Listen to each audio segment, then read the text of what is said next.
নারী কত সুন্দর অভিনয় করে, অভিনয়ের জন্য নারী সারা রে।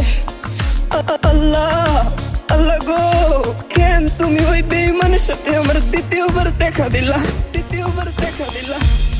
তোর প্রেমেতে পইরা জীবন হইল রে ছাড়ে খা।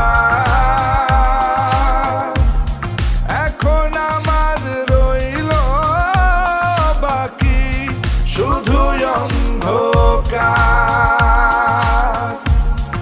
এখন আমার রইল বাকি শুধু অন্ধকার। কতটা বেঈমান হলে পুরুষের জীবন নিয়ে খেলে। হায় রে বেঈমান নারী, বেঈমান নারী পুরুষের জীবন নিয়ে খেলে। তোর বাপের কথা মনে